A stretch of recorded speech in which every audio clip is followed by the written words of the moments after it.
क्या वाकई team India को हार्दिक पांड्या की अब जरूरत नहीं है? क्या वाकई हार्दिक पांड्या की फिटनेस उनके लिए सबसे बड़ा दुश्मन बन गई है? क्या वाकई हार्दिक पांड्या का रिप्लेसमेंट इंडिया को मिल गया है?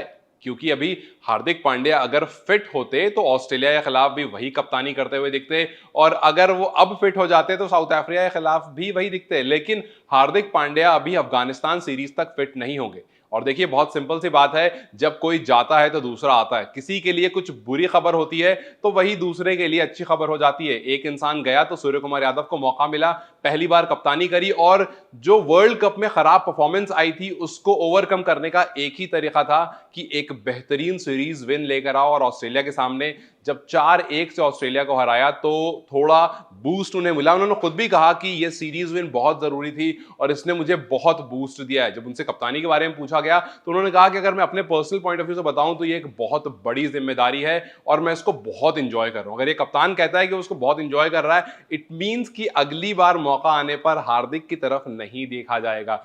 और उन्होंने ये भी कहा कि जीतना मुझे बहुत अच्छा लग रहा है और साउथ अफ्रीका के खिलाफ भी मैं स्ट्रीक को कंटिन्यू रखने की पूरी कोशिश करूंगा। जो नई टीम मेरे साथ है वो बिल्कुल फियरलेस है और मैंने उनको बहुत आराम से कह दिया, क्योंकि जितने भी खिलाड़ी, आपको बता दूं कि कोई भी साउथ अफ्रीका में जाकर के किसी ने नहीं खेला, तो किसी को वहां का एक्सपीरियंस नहीं है। उन्होंने कहा कि मैंने सबको कह दिया है कि आप बिल्कुल ऐसा खेलो जैसे फ्रेंचाइज क्रिकेट खेल रहे हो, किसी बात का कोई प्रेशर नहीं, नॉर्मल सीरीज है, बस आपको जाना है, परफॉर्म करना है और आना है। फिर उनसे सवाल पूछा गया हार्दिक पांड्या के दूसरे पर्सपेक्टिव। देखिए, पहला कप्तान है वो, दूसरा हार्दिक पांड्या की इंडियन टीम में वैल्यू इसलिए बहुत ज्यादा थी क्योंकि वो खिलाड़ी है जो ऑलराउंडर है और साथ ही साथ वो 10 ओवर पूरे फेंकता है ओडीआई में, और टी20 में जरूरत पड़ने पर 4 ओवर पूरे फेंकता है। मतलब फुल बॉलिंग कोटा पूरा करता है और बैटिंग भी नीचे आकर के वो करता ही करता है। तो जो अटैकिंग अंदाज था हार्दिक पांड्या का, जब बांग्लादेश के खिलाफ वो इंजर्ड हुए थे तो वर्ल्ड कप में ऐसा लगा कि यहां पर रिकवरी नहीं हो पाएगी। लेकिन क्योंकि हमारे बल्लेबाज काफी अच्छी फॉर्म में थे तो सेमीफाइनल तक तो बिल्कुल भी ऐसा नहीं लगा कि कहीं भी कमी है, क्योंकि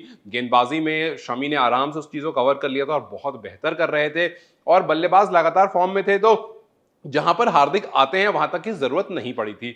अब जब सूर्य कुमार यादव से यह बात पूछी गई, क्योंकि फिलहाल इस पॉइंट पर अगर आप देखेंगे इस टीम में सिर्फ एक शिवम दुबे थे जिनको लेकर जाया गया था बतौर ऑलराउंडर, लेकिन उनको भी नहीं खिलाया गया। तो जब उनसे पूछा गया तो उन्होंने कहा कि ऐसा नहीं है कि हमारे पास पार्ट टाइम बॉलर्स नहीं है या हमारे पास बॉलिंग ऑप्शन नहीं है, हमारे पास सिक्स, सेवंथ, एट्थ सारे बॉलिंग ऑप्शन है।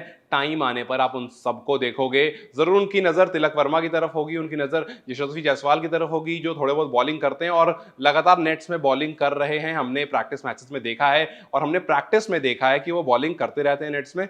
तो ये नए खिलाड़ियों का गेंदबाजी करना या फिर जो खिलाड़ी पहले से गेंदबाजी करता है उसको और परफॉर्म करना कहीं ना कहीं हार्दिक पांड्या के लिए मुश्किल जरूर खड़ी कर देगा, क्योंकि हार्दिक पांड्या का बल्ला बहुत टाइम से उतना अच्छे से नहीं चला था। हालांकि वो पाकिस्तान वाले मैच में ईशान किशन के साथ मिलकर के बहुत रिस्पॉन्सिबिलिटी वाली पारी खेली थी और टीम को एक अच्छे पोजीशन में लेकर आए थे। लेकिन यहां पर सवाल ये उठ गया कि क्या हार्दिक पांड्या, क्योंकि कप्तान जिनको अगला कप्तान देखा जा रहा था, क्या अब इस इंजरी, जो रिकरिंग इंजरी हो रही है, बार बार जो इंजरी हो रही है, क्या इसके बाद भी आप उन्हें बतौर कप्तान देखोगे? क्योंकि चांसेस बहुत कम, अगर एक खिलाड़ी बहुत ज्यादा इंजर्ड होता है तो आप उसको कप्तान कभी नहीं बनाते हो, कि आपको पता है वो कभी भी इंजर्ड होकर के बाहर जा सकता है। और बीते कुछ सालों में हार्दिक पांड्या बहुत बार इंजर्ड हुए हैं, तो इसका मतलब साफ है कि कप्तान की नजर से आप हार्दिक पांड्या की तरफ शायद नहीं देखोगे। वही अगर ऑलराउंडर की बात आती है और एक भी इंडिया को ऐसा खिलाड़ी मिल जाता है, रविंद्र जडेजा जैसा, जो गेंदबाजी भी कर लेता है और बल्लेबाजी भी कर लेता है, तो शायद हार्दिक की तरफ से जो उम्मीद है कि हार्दिक को टीम में रखना जरूरी है, शायद वो कम हो जाएगी। और ये बात इशारों इशारों में सूर्य कुमार यादव ने साफ साफ कह भी दी है। फिर उसके बाद जब सूर्य कुमार यादव से टीम के बारे में पूछा गया तो उन्होंने कहा कि किसी चीज का प्रेशर नहीं है, हम वहां जाएंगे और अपना बेस्ट देकर आएंगे। जैसे आप फ्रेंचाइज क्रिकेट में देखते हैं इन्हें खेलते हुए बिल्कुल रिलैक्स होकर के, उसी तरह से आप यहां भी इनको बिल्कुल नेचुरल फॉर्म ऑफ क्रिकेट खेलते हुए देखेंगे, बिल्कुल रिलैक्स होकर के खेलते हुए देखेंगे, और यहां से भी हम जीत कर आएंगे क्योंकि हम सारे के सारे बहुत फियरलेस हैं। तो सवाल मेरा आपसे वही है कि क्या टीम इंडिया को अब वाकई हार्दिक पांड्या की जरूरत नहीं है?